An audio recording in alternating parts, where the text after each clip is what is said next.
Dear student, आज हम आपको क्वांटम मैकेनिक्स के बारे में बताएंगे। आज एलिमेंट्री क्वांटम मैकेनिक्स के जो इम्पोर्टेंट टॉपिक है उसका अध्ययन करेंगे हम। उसमें से जो इम्पोर्टेंट है कॉफ्टन इफेक्ट। कॉफ्टन इफेक्ट क्या है, इसके बारे में हम आपको बताने जा रहे हैं। देखिए, एक साइंटिस्ट हुआ था चेक कॉफ्टन, उसने बताया कि किस तरह से एक एक्सरे फोटॉन स्कैटरिंग होता है।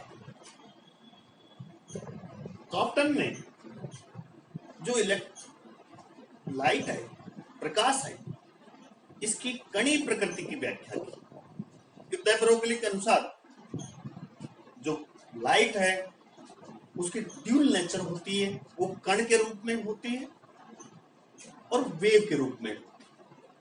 तो ये लाइट की जो कणीय प्रकृति है, पार्टिकल नेचर है, इसकी व्याख्या कॉफ्टन ने की इस प्रभाव के द्वारा। कॉफ्टन इफेक्ट क्या है, सुन लीजिए। जब कोई एक वर्णी एक्स किरणों को किसी कम परमाणु क्रमांक वाले परमाणु, जैसे एल्युमिनियम, परमाणु क्रमांक कम है, हल्का भी है, पर डालते हैं तो एक्स किरणें स्कैटरिंग हो जाती है, प्रकीर्णित हो जाती है। ये मान लीजिए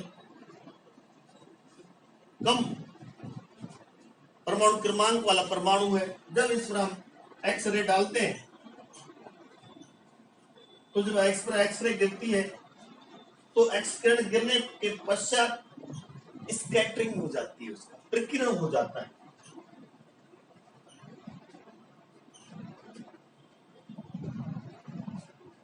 जिसका तरंग दैर्घ्य, स्कैटरिंग जो एक्स किरण है उसका तरंग दैर्घ्य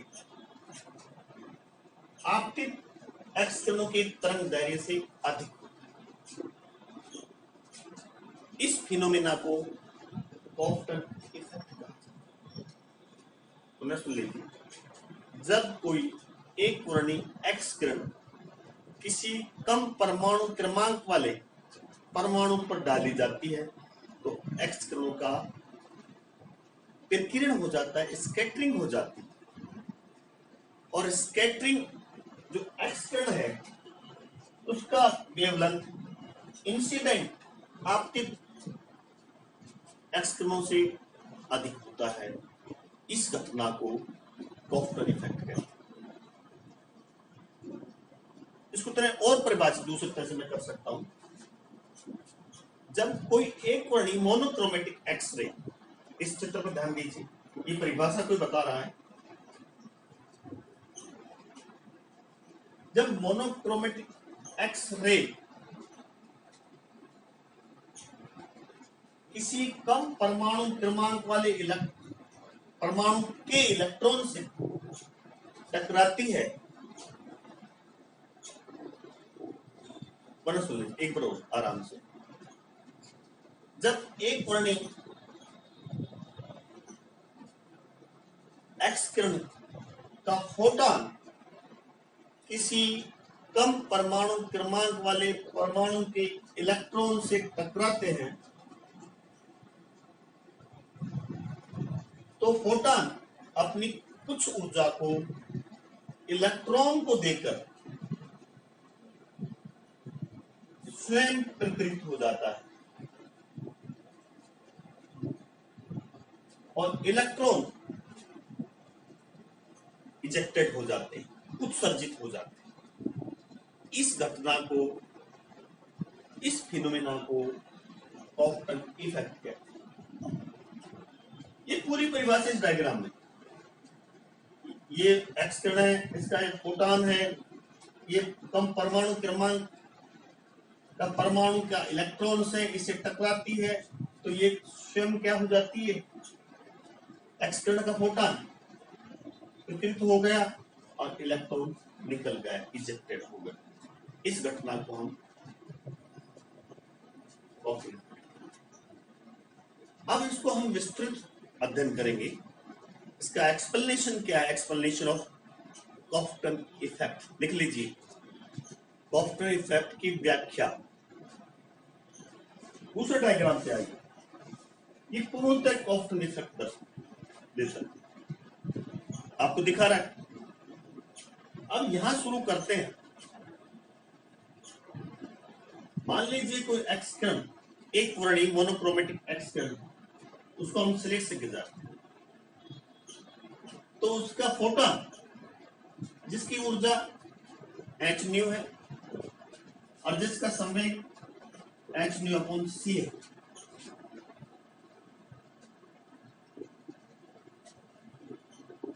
और तरंग दैर्घ्य लैम्बडा है। अब ये फोटोन विश्राम अवस्था में उपस्थित इलेक्ट्रॉन से टकराता है।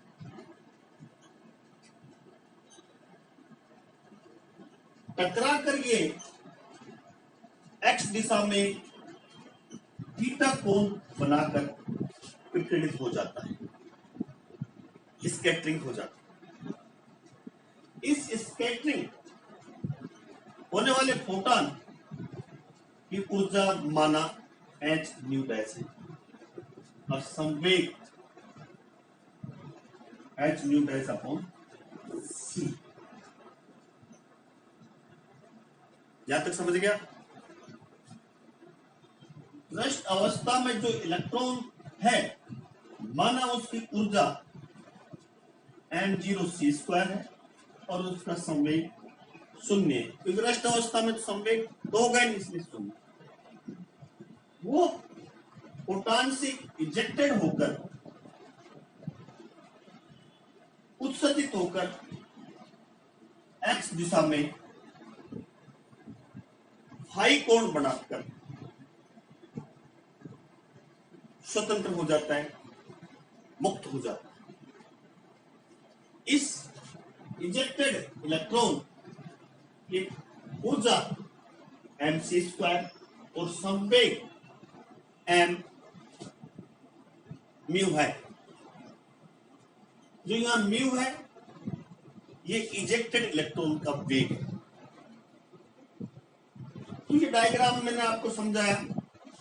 इस तरह से एक फोटोन टकराता है, फोटोन स्वयं इजेक्टेड हो जाता है और इलेक्ट्रॉन फोटोन स्वयं प्रकृत हो जाता है, स्कैटरिंग हो जाता है और इलेक्ट्रॉन इजेक्टेड हो जाता है। इस प्रकार से ये कॉफ्टन इफेक्ट को दर्शाया गया है। अब ऊर्जा संरक्षण का नियम और संवेग संरक्षण का नियम यहां हम लागू करेंगे, क्योंकि ऊर्जा और संवेग दोनों एक साथ है, लागू करेंगे। और ये मानते हुए कि इलेक्ट्रॉन रेस्ट अवस्था में जिसका द्रव्यमान m0 है, कॉफ्टन ने एक समीकरण दी जिसको हम कॉफ्टन समीकरण कहते हैं। क्या समीकरण है? डेल लैम्बडा बराबर 2h अपॉन m0c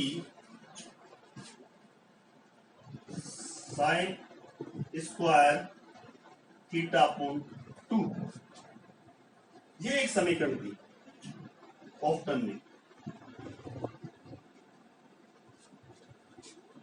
ये डेल लैम्बडा है, ये आपतित जो फोटोन है उसका तरंग दैर्घ्य और स्कैटरिंग फोटोन के तरंग दैर्घ्य का अंतर है। इसे हम कॉफ्टन डिस्प्लेसमेंट, कॉफ्टन विस्थापन कहते हैं। ये डेल लैम्बडा बराबर लैम्बडा डैश माइनस लैम्बडा कॉफ्टन विस्थापन, और ये दोनों ही लैम्बडाओं का अंतर है। इस समीकरण को हम निम्न प्रकार लिख सकते हैं, h upon m0c 1 minus cos theta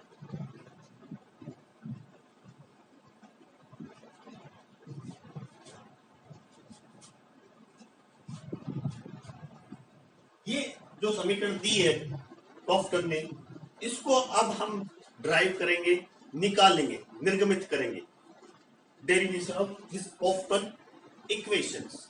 अब आप देख लीजिए, कोई समस्या हो तो बता दीजिए।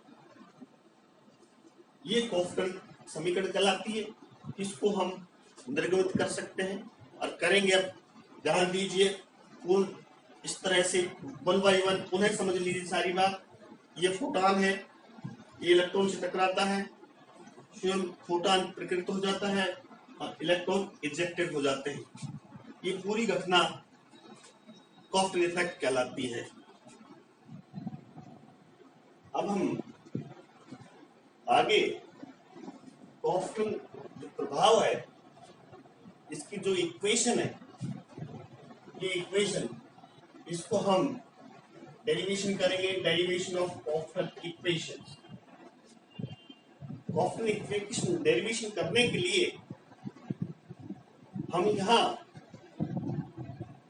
सापेक्षता का सिद्धांत काम में लेंगे, थ्योरी ऑफ रिलेटिविटी। इलेक्ट्रॉन के द्रव्यमान और इलेक्ट्रॉन के रेस्ट अवस्था के द्रव्यमान के मध्य थ्योरी ऑफ रिलेटिविटी अप्लाई करेंगे तो हमें ये समीकरण प्राप्त होता है, निम्न समीकरण प्राप्त होता है। ध्यान दीजिए, m इलेक्ट्रॉन का द्रव्यमान, घूमते हुए जब इलेक्ट्रॉन घूम चक्कर लगाता है उस द्रव्यमान, और m0 माना इलेक्ट्रॉन के रेस्ट अवस्था का द्रव्यमान है, और c इलेक्ट्रॉन का वेग टक्कर से पूर्व और म्यू टक्कर के बाद वेग है। ये समीकरण ध्यान दीजिए, थ्योरी ऑफ रिलेटिविटी के आधार पर हम दोनों में ये संबंध लिख सकते हैं, m और m0 में। अब यहाँ हमें ऊर्जा संरक्षण के नियम का पालन करना पड़ेगा, क्योंकि टक्कर से पूर्व इलेक्ट्रॉन और फोटॉन की ऊर्जा और टक्कर के बाद इलेक्ट्रॉन और फोटॉन की ऊर्जा और संवेग दोनों का यहां अध्ययन करेंगे हम। पहले लेते हैं लॉ ऑफ एनर्जी कंजर्वेशन, ऊर्जा संरक्षण का नियम। टक्कर से पूर्व फोटॉन की ऊर्जा और इलेक्ट्रॉन की ऊर्जा, टक्कर से पूर्व और टक्कर के बाद फोटॉन की ऊर्जा और इलेक्ट्रॉन की ऊर्जा। तो टक्कर से पूर्व डायग्राम देखना, मेरा जो बना रखा है बड़ा सा डायग्राम, इलेक्ट्रॉन की ऊर्जा h न्यू, इलेक्ट्रॉन की ऊर्जा h0 c², और टक्कर के बाद फोटॉन की ऊर्जा, इलेक्ट्रॉन की ऊर्जा। अब हम यहाँ लॉ ऑफ मोमेंटम कंजर्वेशन, संवेग संरक्षण का नियम लागू करेंगे। तो इलेक्ट्रॉन और फोटॉन के संवेग को टक्कर से पूर्व और टक्कर के बाद यह ज्ञात करेंगे। इसलिए संवेग को हम दो एक्सिस में बांटते हैं, दो भागों में विभाजित करते हैं, एक्स अक्ष पर और वाई अक्ष पर। ध्यान दीजिए डायग्राम पर, एक्स अक्ष पर टक्कर से पूर्व इलेक्ट्रॉन का संवेग h/c, उस समय इलेक्ट्रॉन का संवेग 0। टक्कर के बाद एक्स अक्ष पर फोटॉन का संवेग और ये इलेक्ट्रॉन का संवेग। डायग्राम देते हैं, इधर फोटॉन का संवेग और उधर एक्स अक्ष पर इलेक्ट्रॉन का संवेग दर्शाया गया है। वाई अक्ष पर, क्योंकि आपने देखा ये एक्स और वाई है, ये एक्स अक्ष है और ये वाई है, तो ये तो एक्स अक्ष पर तो संवेग है टक्कर से पूर्व इलेक्ट्रॉन का संवेग 0, फोटॉन का संवेग 0। टक्कर के बाद फोटॉन का संवेग अपने डायग्राम में वहां देखेंगे तो इधर जो संवेग है फोटॉन का संवेग और इलेक्ट्रॉन का संवेग टक्कर के बाद आपने यहाँ दिखा रखा, एक दूसरे के विपरीत होने के कारण minus m mu sine phi. तो एक्स अक्ष पर और वाई अक्ष पर टक्कर से पूर्व, टक्कर के बाद फोटोन और इलेक्ट्रॉन का संवेग। अब हम तो ये बातें होने के बाद अब हम पहला इक्वेशन लेते हैं, सॉरी पहली बातें करते हैं law of energy conservation. Equation third से हम इस प्रकार से रीअरेंजमेंट कर देंगे एन स्क्वायर दिस और दिस, और रीअरेंजमेंट करने के बाद एच यहाँ कॉमन ले लिया हमने, दिस। अब लिख डालिए, लिख लीजिए इसको आसानी से, मैं धीरे धीरे बोल रहा हूं आपको। अब इस समीकरण 6 का वर्ग करने, स्क्वायर करने का, यहां इसका स्क्वायर करेंगे पूरे का और यहां इसका स्क्वायर करेंगे, तो एन स्क्वायर C4 और इनका स्क्वायर करेंगे तो H square nu dash square 2 new dash, और पूरा का पूरा स्क्वायर करेंगे तो n0 स्क्वायर से दिया। समीकरण 8, इक्वेशन 8। तो ये था ऊर्जा की समीकरण को सोल्व किया हमने। अब इसी प्रकार से जो संवेग समीकरण की समीकरण है एक्स अक्ष पर वाई अक्ष पर, इन दोनों को सोल्व करेंगे, इसलिए हमने लिखा रीअरेंजमेंट ऑफ इक्वेशन 4 एंड 5। अब 4 को करेंगे पहले, तो एम म्यू सी, ये सी है, कोस फाई बराबर H new minus H new dash cos theta. दूसरे सम इसको और आगे सोल्व करना चाहे तो यहाँ एच कॉमन हो जाएगा, इस समीकरण 9 समीकरण को सोल्व आगे बढ़ाया हमने, यहाँ किया। फिर हमने समीकरण 5 ली, 5 एम न्यू सी साइन फाई बराबर H new dash sine theta. इस प्रकार से समीकरण हमने 10 और 11 निकाल दी इसके लिए, संवेग के लिए। और समीकरण 10 और 11 का वर्ग करने पर जिस प्रकार से हमने ऊर्जा की समीकरण का वर्ग किया था, उसी प्रकार से हम संवेग के समीकरण दोनों का वर्ग करेंगे। तो हम इसका वर्ग करेंगे स्क्वायर स्क्वायर स्क्वायर स्क्वायर, आप आसानी से इसका पूरे का वर्ग करेंगे तो आप आसानी से इस तरह से ये वर्ग को निकाल सकते हैं, खोल सकते हैं। इसका वर्ग करेंगे दूसरे 11 का, m square mu square c square sine square phi h square mu dash square sine square phi, दोनों का वर्ग कर लिया। बहुत धीरे धीरे चला रहे हैं हम, पढ़ा रहे हैं हम आपको, समझाते समझाते हमने इनका वर्ग कर लिया। अब इन दोनों समीकरणों को एक करना है, हमें दोनों मिलाकर एक समीकरण निकालनी। इन दोनों को मिक्स किया, 12 और 13 समीकरणों को हमने एडिशन ऑफ इक्वेशन 12 और 13 दोनों को जोड़ा हमने, तो दोनों को जोड़ा, इसमें भी ये कॉमन है, इसमें भी ये कॉमन है, ये sine square five cos square five, ये हमने लिख दिया। अब हमने पहले ये समीकरण लिखी, उसके बाद हमने ऐड किया, ये समीकरण प्राप्त की, दोनों को जोड़ने के बाद। जोड़ लीजिए इसको, यही प्राप्त होगा। ये हो गया, क्योंकि इसमें एच स्क्वायर न्यू स्क्वायर या H square nu dash square h square nu dash square ये कॉमन है, ये एक बार, तो इस कॉमन को हम एक बदलेंगे, आगे ये कर देंगे हम, ये एक बार x square nu square plus h square nu dash square और कोस साइन, ये पूरा का पूरा हमने वापस ये लिख दिया। अब इसको और सोल्व करेंगे आगे, ध्यान दीजिए, ये से ये कट जाएंगे तो बचेगा क्या, m square mu square c square h square nu square h square nu dash square minus this, तो ये तो ये हो जाएंगे, ये बचेगा। और आगे आगे सोल्व करना चाहे तो यहाँ x कॉमन हो जाएगा, पूरा का पूरा हमने यहाँ। इस प्रकार से हमने समीकरण, एक समीकरण निकाल ली संवेग की और एक समीकरण निकाल ली ऊर्जा की। हमने दोनों समीकरण निकाले, समीकरण 8 ऊर्जा के लिए और समीकरण 14 संवेग समीकरण है। अब हम देखिए आगे समीकरण 2 प्राप्त किए हमने, एक ऊर्जा की समीकरण, एक संवेग की समीकरण।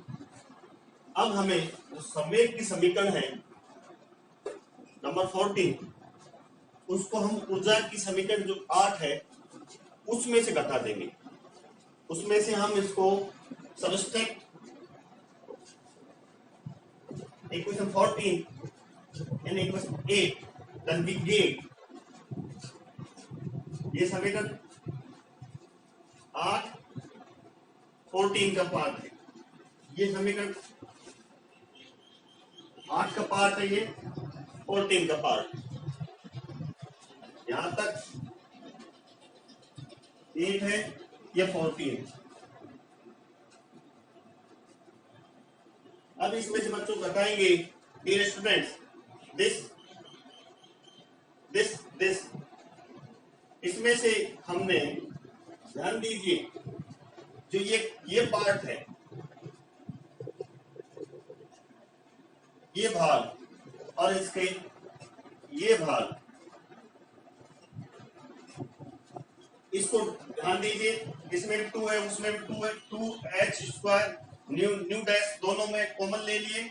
यहां फिर बचेगा बच्चों, ये कॉमन ले लिया तो 1 बचेगा, 1 माइनस कोस थीटा। फिर सेम लिख दिया हमने, दिस। कोई समस्या, कोई प्रॉब्लम, इसी तरह बता दीजिए अभी।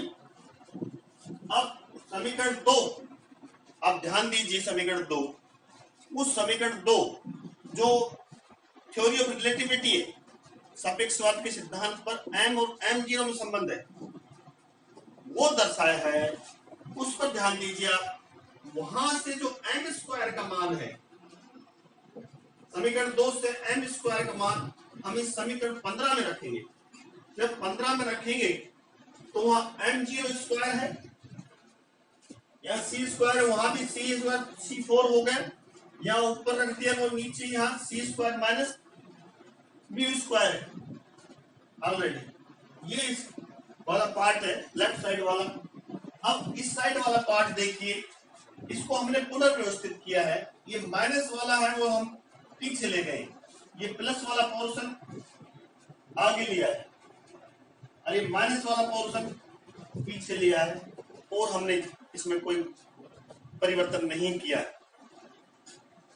अब आगे चलिए, अब जो हमने ये किया, अब इसमें से हम क्या कर सकते हैं अगला, और ये कैंसिल कर सकते हैं, इसको कैंसिल कर सकते हैं। अब हमारे पास बचेगा 2x न्यू डैश न्यू 0 बराबर, इसको बराबर चिन्ह ले जाएंगे, बराबर 2h² new dash 1 minus cos. शेष जो राशि बची है, मान बचा है, उसको बराबर कर लिया।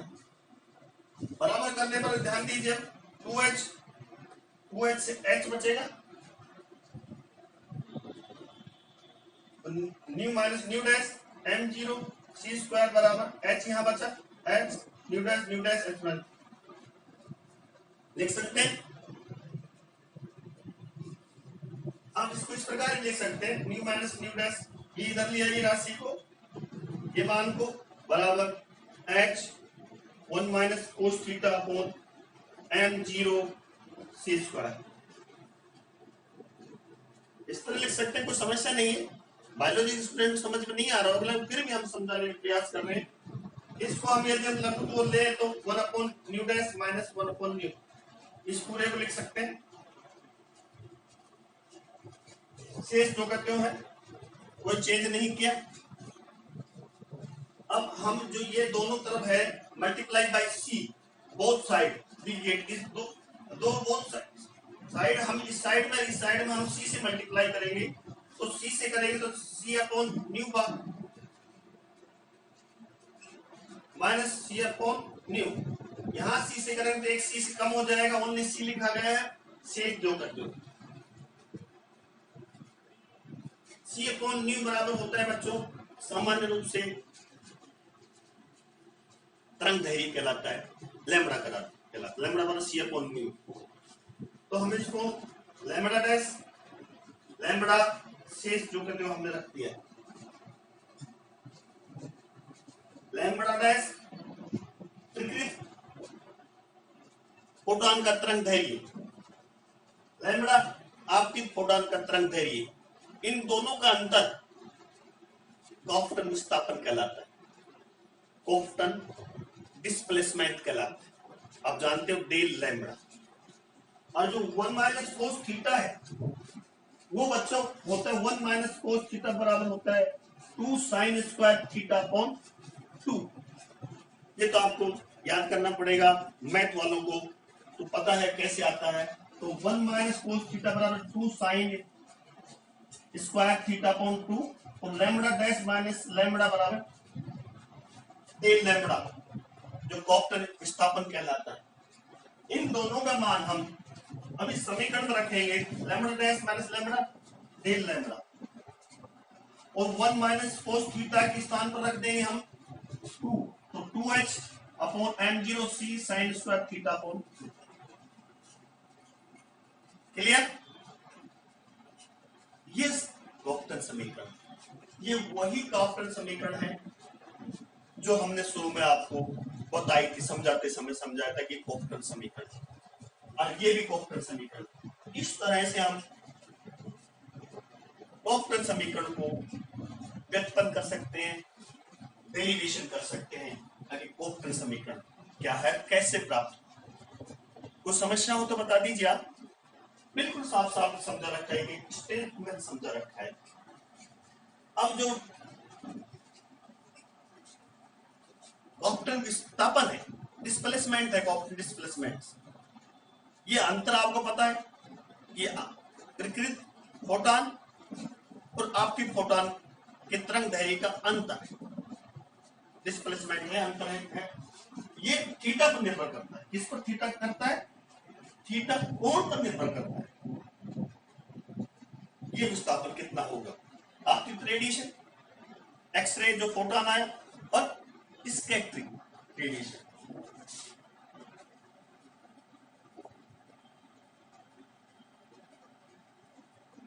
जो ये थीटा कोण बढ़ाएगा उस पर निर्भर करता है।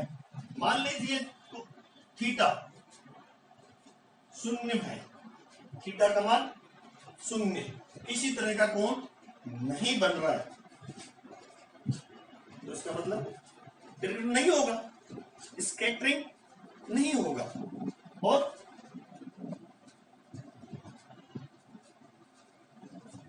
कॉफ्टन विस्थापन शून्य होगा, क्योंकि विकिरण होगा ही नहीं, कॉफ्टन विस्थापन शून्य हो गया, थीटा बराबर 0।